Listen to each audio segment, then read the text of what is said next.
Merci de suivre ces 30 minutes d'information. Bonjour à tous, voici le sommaire. Les chantiers de l'UEMOA en Côte d'Ivoire, les investissements dans le pays et les activités de l'international libéral, des sujets au centre des 3 audiences accordées hier par le président de la République. Alassane Ouattara a reçu plusieurs personnalités au palais présidentiel dans la commune du Plateau. Toujours en Côte d'Ivoire, les parents d'élèves désormais soulagés. En effet, le président de la République, Alassane Ouattara, a supprimé le 14 décembre dernier les frais de cotisation COJES. Dans ce journal, les populations expriment leur reconnaissance au chef de l'État. Enfin, aux États-Unis, son élection confirmée, Joe Biden repart en campagne. Objectif, les sénatoriales. Pour commencer, les audiences du président de la République de Côte d'Ivoire, Alassane Ouattara, a échangé hier avec plusieurs personnalités, dont Bourema Abdallah, le président de la commission de l'UEMOA, Jean-Claude Meyer, le vice-chairman international de la banque d'affaires Rothschild et compagnie, et enfin Hakima El Haïté, la présidente de l'international libéral. Au menu des entretiens, les chantiers de l'UEMOA en Côte d'Ivoire, les investissements dans le pays et les activités de l'international libéral. Les explications de Jérôme Kofi Abola. 3 personnalités au total. Elles se sont succédées pour échanger avec le président de la République, Alassane Ouattara, ce mardi. La personnalité qui a été la première à se rendre au palais présidentiel est Bourema Abdallah. C'est le président de la commission de l'UEMOA qui rencontre le président de la conférence des chefs d'État et de gouvernement de cette institution. Le président de la République est président en exercice de la conférence des chefs d'État et de gouvernement de notre Union. Et à ce titre, il a insufflé de nouvelles orientations à toute l'Union pour un bon fonctionnement de nos institutions et tenir compte des défis auxquels les États eux-mêmes sont confrontés. Ceci nous a aidés à remplir notre mission et j'ai tenu à exprimer notre gratitude à son Excellence, Monsieur le Président de la République. Après le président de la commission de l'UEMOA, c'est au vice-chairman international Rothschild & Compagnie qu'est revenu l'honneur de rencontrer le président Alassane Ouattara. Jean-Claude Meyer, c'est son nom.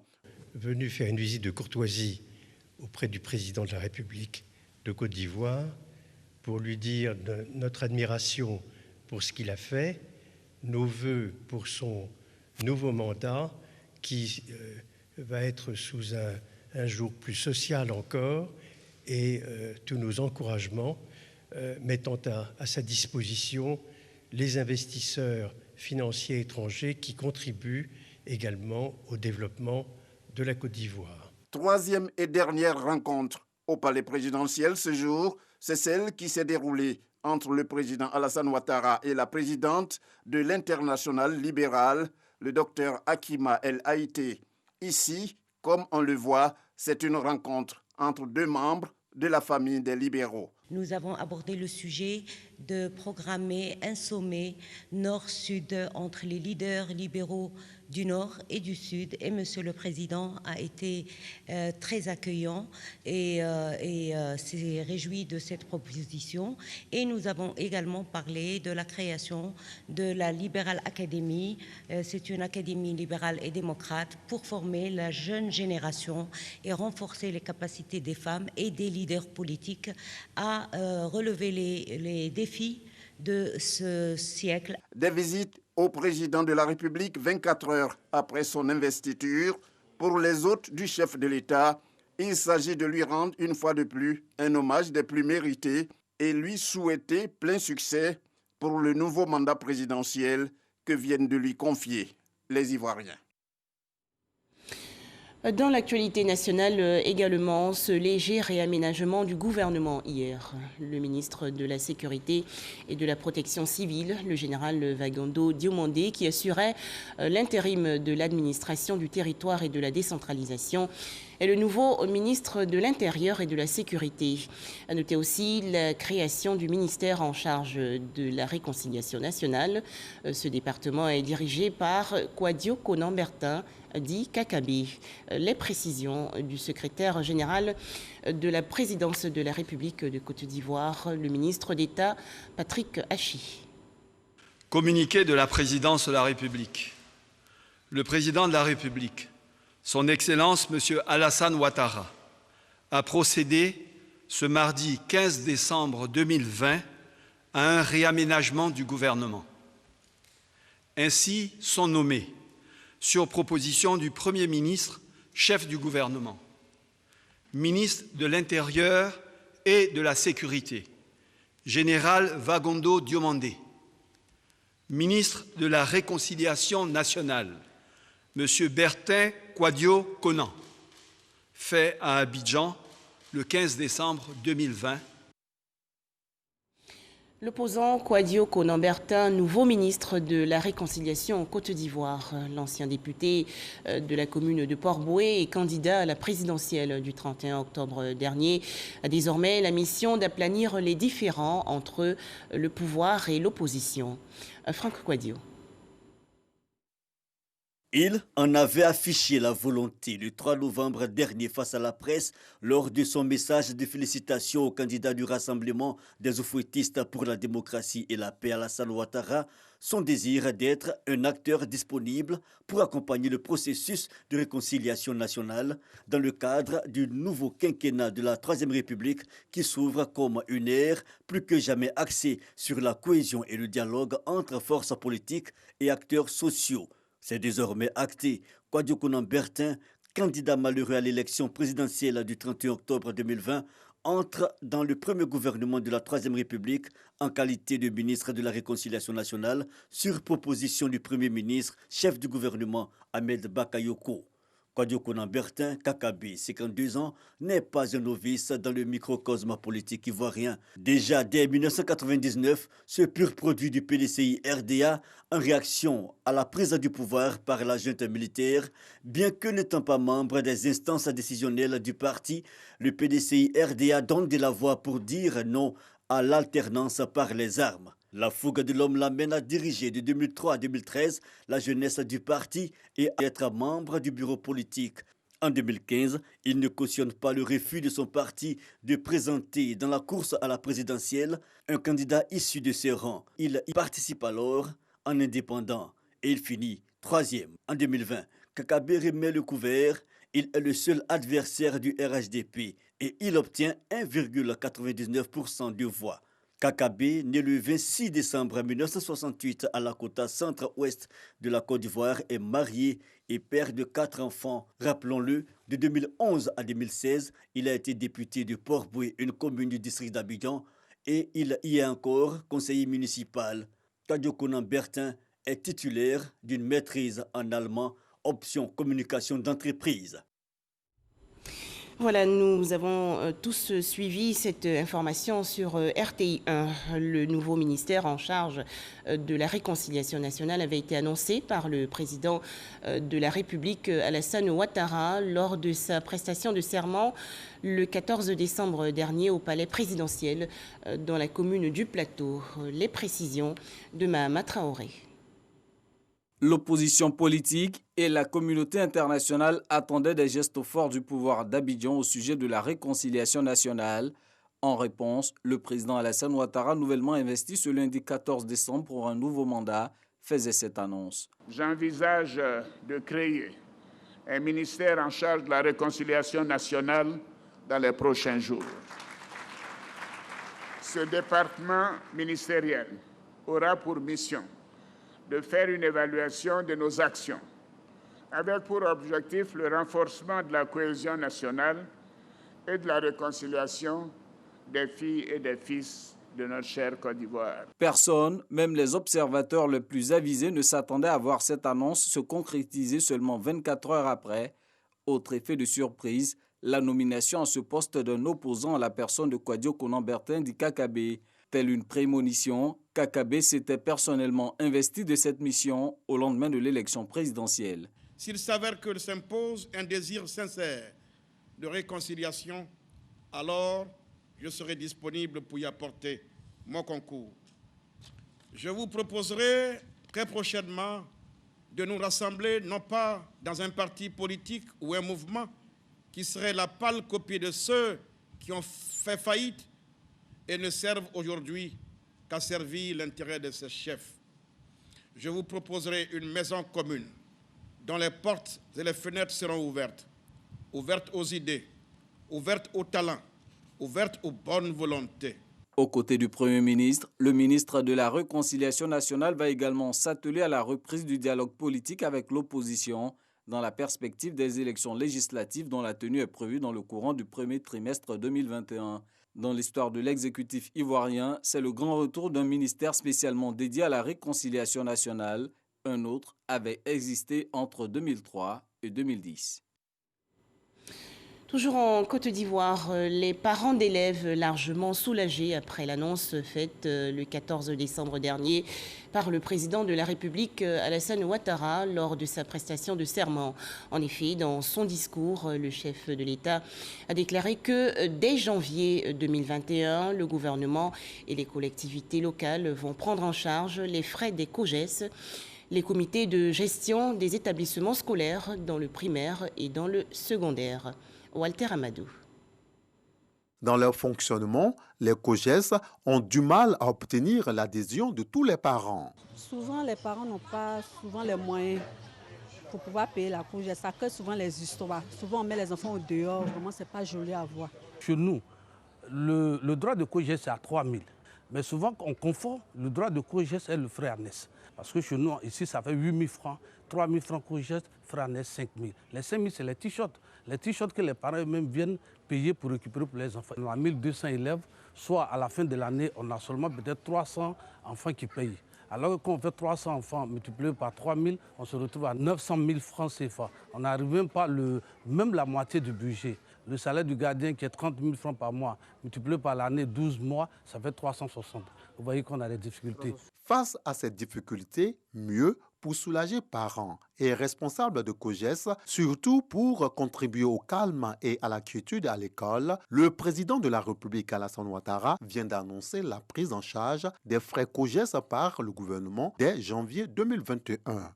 Une décision saluée. La décision du président de la République, Alassane Ouattara, est une bonne décision parce que ça va permettre aux citoyens d'économiser l'argent, d'entretenir les salles de classe. C'est pour aider les parents, les élèves et ceux qui n'ont pas les moyens. Je pense que la décision du président est bonne. Parce que souvent les parents n'ont pas les moyens pour scolariser les enfants. Moi je crois que c'est une très bonne initiative que le président a prise concernant la suppression des COGES en janvier. D'autant plus que ça va permettre aux parents d'élèves de souffler un temps soit peu. Donc ça va vraiment booster un peu l'éducation en Côte d'Ivoire. Assalé Tiemoko, maire de la commune de Tiasalé, qui avait déjà engagé sa municipalité à assumer les frais COGES, propose des solutions pour l'application effective de la décision du président de la République. Il va falloir que de grands débats soient faits, que le chef de l'État lui-même soit extrêmement informé sur le dossier pour ne pas que, entre ce qu'il a dit et l'application sur le terrain, il y ait une grande marge de manœuvre pour des individus qui ont des intérêts à préserver et qui vont tout faire pour s'aborder la décision sur le terrain. Créé en janvier 1995, le comité de gestion des établissements scolaires COGES en Côte d'Ivoire est un cadre de rencontres formelles et permanentes entre les acteurs et partenaires de l'école. Son objectif, faire la promotion de l'école. Le phénomène des congés scolaires anticipés ressurgit en Côte d'Ivoire et cela au grand regret des enseignants et des parents d'élèves. La plateforme nationale des comités de gestion des établissements scolaires a exprimé récemment son inquiétude. Ses membres invitent les familles à sensibiliser leurs enfants. Mamadou Kouassi. Depuis quelques jours, la violence a refait surface dans l'environnement de l'école ivoirienne. Une situation causée par le phénomène des congés anticipés qui frappe de plus en plus l'ensemble des établissements scolaires. La plateforme nationale des COGES de Côte d'Ivoire s'inquiète donc de la situation. Chers élèves, vous devez le savoir. Le programme scolaire comprend un quantum horaire qu'il faut absolument respecter pour la crédibilité de vos diplômes. C'est pourquoi Vous devez dire non à toutes les actions pouvant perturber le bon déroulement du dit programme. La plateforme nationale COJES de Côte d'Ivoire souhaite l'implication des parents d'élèves dans la sensibilisation des enfants et surtout au respect des recommandations du ministère de l'Éducation nationale. Face à cette situation, nous, parents d'élèves, réunis au sein de la plateforme nationale des COJES de Côte d'Ivoire, appelons tous les parents d'élèves de Côte d'Ivoire, tant en milieu rural qu'urbain, à plus de responsabilité et d'engagement dans le suivi des enfants sur le plan scolaire. En effet, l'école étant la propriété de la communauté, nous, parents d'élèves, avons un grand rôle à jouer dans l'encadrement et l'éducation de nos enfants face à tous les fléaux qui minent l'école ivoirienne. Les membres de la plateforme nationale des COJES de Côte d'Ivoire comptent sillonner tout le territoire national pour sensibiliser davantage les élèves au respect du calendrier scolaire. Il faut rappeler que les congés de Noël sont prévus du 18 décembre 2020 au 3 janvier 2021 et les congés de Pâques se tiendront du 26 mars au dimanche 11 avril 2021. Autre actualité, fin de mission pour l'ambassadeur de Grande-Bretagne en Côte d'Ivoire. Joséphine Gold a fait ses adieux au Premier ministre Ahmed Bakayoko. A noter que le chef du gouvernement ivoirien a également reçu l'ambassadeur de l'Union européenne, Jobs von Kirchmann. Les précisions de Alexis Ouedraogo. Début 2021, la coopération entre l'Union européenne et la Côte d'Ivoire aura 60 ans. Un partenariat économique qui se veut de plus en plus gagnant-gagnant. Ce mardi à la primature, séance de travail avec le chef du gouvernement. Là, il y a pas mal de choses qui changent, donc il va y avoir plus de Fed, mais notre accompagnement à la Côte d'Ivoire sera financé par le budget de l'Union européenne. Et puis, on a discuté des sujets qui pourront être le cœur de cette future coopération, notamment les cacao durables, où je crois aussi bien la Côte d'Ivoire que l'Union européenne se sont déjà engagés. Mais il va y avoir aussi d'autres sujets qu'on va discuter entre nous pour voir ce qu'on pourrait faire. Plus tôt dans la journée, Ahmed Bakayoko a accordé une audience à l'ambassadeur de Grande-Bretagne dans le pays, en fin de mission. Venu pour dire au revoir officiellement à Monsieur le Premier ministre, pour réfléchir un peu sur les 4 ans et demi que j'ai passés en Côte d'Ivoire. Je pense qu'on a vu beaucoup de moments importants, mais je reste toujours très optimiste pour l'avenir de la Côte d'Ivoire. Comme c'est un bel pays avec tellement de possibilités. On vient de signer un partenariat économique avec la Côte d'Ivoire en octobre et là maintenant on veut voir quelles sont les opportunités qu'on peut réaliser. Principalement, c'est pour assurer la continuité du commerce suite à le départ de la Grande-Bretagne de l'Union européenne.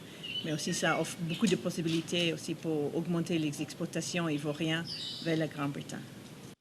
La Grande-Bretagne initie depuis de longues années le forum Investir en Côte d'Ivoire qui jette plusieurs jours durant les projecteurs sur le pays. Rappelons qu'il nous faut suivre consciencieusement toutes les instructions données par les autorités sanitaires pour vaincre le coronavirus.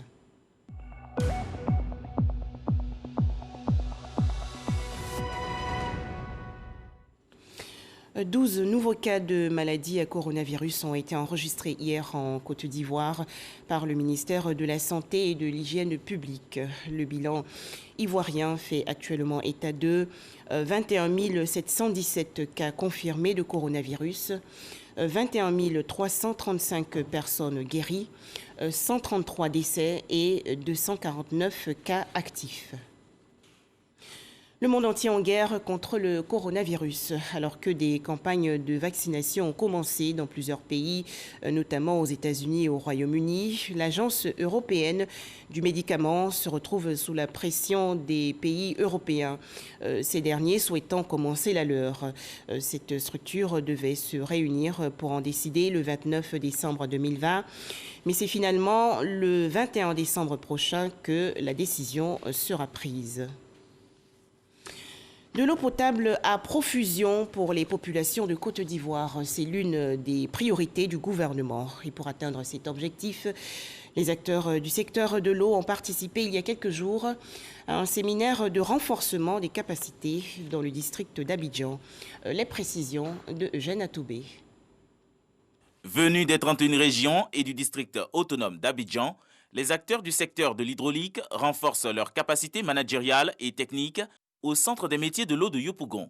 Le ministère de l'hydraulique entend assurer la couverture du territoire à 95% en eau potable avec la réalisation de plus de 4000 forages d'ici 2025. Des défis qui nécessitent des ressources humaines compétentes. La formation est l'essence de tout succès. Ce séminaire qui devrait contribuer à poser les bases futures de nos succès. En effet, la conception et la réalisation de ce séminaire est la manifestation, Monsieur le ministre, de la synergie que vous avez su instaurer entre les différents acteurs du secteur de l'hydraulique. Selon les statistiques du ministère de l'Hydraulique, 30% d'ingénieurs spécialisés pour 70% de personnel d'appui. Pour Laurent Tchagba, il faut accroître les performances et assurer la relève. Dans 3 ans, il y a un certain nombre de cadres qui vont aller à la retraite et le déficit va se creuser. Donc nous anticipons pour que rapidement on puisse mettre un système en place pour former des ingénieurs, des techniciens supérieurs et des agents pour qu'ils remplacent ceux qui vont aller à la retraite dans 3 ans. Pour la réussite et la facilitation de leurs tâches sur le territoire, les directeurs régionaux ont reçu des outils technologiques composés de tablettes et d'accessoires.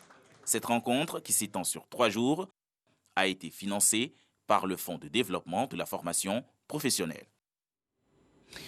Un tout autre sujet à présent, où en est l'opération d'identification des petites et moyennes entreprises de Côte d'Ivoire. À noter que 2305 PME ont été enregistrées depuis le 7 décembre dernier. De leur côté, 70 petites et moyennes entreprises ont reçu récemment leur attestation d'identification. Didier Nguessan. Les petites et moyennes entreprises PME représentent plus de 90% du secteur privé, mais elles sont très peu identifiées formellement. Pour les rendre plus formelles, la plateforme numérique identificationpmeci.com est mise en place. Les 70 premières PME à s'être inscrits reçoivent leur attestation d'identification des mains du ministre de la promotion des PME, Félix Anoblé. Cette attestation qui est délivrée nous aidera à vraiment incuber l'entreprise, ça nous donnera du crédit, ça nous donne en quelque sorte un laissez-passer pour obtenir des marchés. La déclaration fiscale, l'état financier, l'attestation de sécurité sociale et les statuts sont en autres les documents à fournir par les entrepreneurs selon Angwa Betin, directeur de la promotion et de la compétitivité des PME. Délivré dans un délai de 15 jours, l'attestation d'identification est un document qui confère à l'entreprise la qualité de PME. Les avantages pour les PME à se conformer à la réglementation sont nombreux. Entre autres, le financement, les prestations de services, l'accès au marché public, la sous-traitance, les sites aménagés. À la date du lundi 7 décembre 2020, nous enregistrons 2305 PME qui ont entamé la procédure d'inscription sur la plateforme, dont 205 ont achevé le processus et sont en attente de leur attestation. La multiplication des associations de PME tend à les fragiliser. Désormais, 5 grandes fêtières sont réunies au sein d'un présidium présidé par Joseph Amissa. Et pour créer une petite et moyenne entreprise, une PME, il faut un financement. 15 jeunes de la commune d'Abobo, dans le district d'Abidjan, ont justement bénéficié d'une subvention. Les détails, Astou Touré. 15 jeunes de la commune d'Abobo bénéficient de financement de projet. Un programme du centre initiative d'Abobo en vue de favoriser l'insertion socio-professionnelle de la frange la plus majoritaire de la population ivoirienne, la jeunesse. Ce qui nous intéresse ici, c'est comment rendre le territoire dynamique à travers ces projets-là. Parce que ces jeunes-là ont pour nécessité d'ancrer leurs entreprises sur le territoire d'Abobo, de développer leurs entreprises à Abobo et de créer de la richesse à Bobo. En plus d'Abobo, le projet couvre la zone d'Anyama et la région de Lamé. Il vise à motiver les jeunes à l'entrepreneuriat et à la création de richesses au sein des différentes communes. Une action salvatrice pour ces jeunes porteurs de projets. Nous avons pu bénéficier d'un accompagnement qui va nous permettre d'accroître notre capacité de production et également de diversifier nos produits pour pouvoir booster notre chiffre d'affaires et également de permettre à d'autres jeunes d'avoir de l'emploi au niveau de d'Abobo. J'ai pu rebooster mon activité qui était vraiment à un point mort. J'ai pu employer beaucoup de femmes qui me sollicitaient pour venir travailler à l'endroit. Par faute de moyens, on était obligé de faire à petite quantité. Mais aujourd'hui, ces femmes-là, elles travaillent de façon régulière à notre activité. Le projet va générer plus d'une centaine d'emplois directs et indirects. Pour cela, une enveloppe de 30 millions de francs CFA a été investie. Bonne nouvelle également à Bouna, dans la région nord-est du pays. Les personnes en situation de handicap pourront bénéficier d'une aide. En effet, un cadre de la région a créé un fonds pour financer les activités génératrices de revenus de ces populations vulnérables. Pour en parler, Mamadou Kouassi. Les personnes en situation de handicap du département de Bouna sont à l'honneur. Elles sont célébrées à l'occasion de la Journée internationale des personnes handicapées. Un moment mis à profit pour exprimer leur talent artistique et culturel. C'est aussi une occasion de faire des plaidoyers pour l'amélioration de leurs conditions de vie. Car dans la région de Bunkani, rares sont ces personnes en situation de handicap qui mènent des activités formelles. Nous, les handicapés, les gens nous honorent beaucoup même. Donc s'il y a quelqu'un de bonne volonté qui pense à nous, pour nous faire sortir au dehors pour que les gens nous voient à Bouna ici, personne, il n'y a pas des gens qui s'occupent de nous. Initiée en 1992 par les Nations Unies, cette journée, selon le parrain Michel Noufé, vise à promouvoir les droits et le bien-être des personnes en situation de handicap dans toutes les sphères de la société. Michel Noufé a également saisi l'occasion pour faire des dons aux personnes handicapées de la région de Bunkani. Un don constitué de vivres et de non-vivres. Il s'agit entre autres de 9 fauteuils roulants, de 100 sacs de riz, des cartons de gel hydroalcoolique et des centaines de bouteilles d'huile, ainsi que des cartons de cache-nez. Ce qui est important, c'est comment faire pour rendre l'autre heureux. Cette situation n'est pas un handicap, c'est même, j'allais dire, une force. Voilà, parce qu'il faut savoir une chose, c'est que c'est des personnes comme nous, c'est des personnes comme vous et moi, et il n'y a pas de raison que ce que nous faisons, ils ne puissent pas le faire. Et c'est en cela que je me dis, il faut les soutenir, il faut être avec eux, il faut vivre leur situation et il faut faire en sorte qu'ils se sentent à l'aise dans leur milieu de vie. Un geste salué par le secrétaire général de la préfecture de Bouna. Il invite les personnes en situation de handicap à sortir de la précarité tout en proposant des projets générateurs de revenus. Lesquels projets seront financés dans le cadre de l'entrepreneuriat et pris en compte par le guichet emploi jeune. Et pour terminer, l'actualité nationale direction Tengrela, dans l'extrême nord du pays. La mairie a présenté plusieurs projets, dont ceux liés à l'eau, à la santé et à l'éducation. C'était lors de la 3e session ordinaire du conseil municipal pour l'année 2020. Les explications de Ami Sissoko. Informer les populations des actions de développement de l'État pour l'amélioration de leur quotidien. C'est le principal sujet de la 3e session ordinaire du conseil municipal de Tengrela dans la Bagoué. L'adduction en eau potable, l'extension du réseau électrique, l'éducation, la santé, la sécurité et le bitumage de près de 7 km de voirie, des projets à impact rapide du gouvernement présentés. La mairie, à travers le gouvernement de l'État, a pu adopter des marchés publics pour la réalisation de 9 forages qui vont venir soulager considérablement la population. La ville est suffisamment grande aujourd'hui. Elle fait pas moins de 40 000 habitants. Il y a un seul hôpital général et pour accéder à cet hôpital, certaines populations sont obligées de parcourir pas moins de 3, 4, 5 km. Nous avons donc jugé utile de faire construire dans un des quartiers importants de la ville, qu'on appelle le quartier Sokoura, un centre de santé urbain. Il y a eu beaucoup d'actions en faveur de la santé, la construction d'un nouveau centre de santé urbain. Et je pense que ça nous permettra d'être soulagés en tant que population, mais également en tant que district, ça nous permettra de pouvoir atteindre plus rapidement nos objectifs en termes de couverture sanitaire. Avec le gouvernement, la municipalité de Tengrela ne cesse de soutenir les populations. L'inspection de l'enseignement primaire bénéficie de plusieurs paquets de rames, de craie, d'encre et autres fournitures de bureaux. Ce n'est pas la première fois qu'ils nous soutiennent d'ailleurs. Et aujourd'hui, ils viennent de nous soulager, ils viennent d'extraire une véritable épine de notre pied. Nous disons sincèrement merci. Et je lui promets que je veillerai personnellement à ce que le meilleur usage possible soit fait de ce matériel. Le premier magistrat de la commune de Tengrela, Bakary Balo, invite ses administrés à faire bon usage des infrastructures de l'État bien commun à tous. Il a aussi annoncé les travaux de reprofilage de 10 km de voirie de la ville de Tengrela.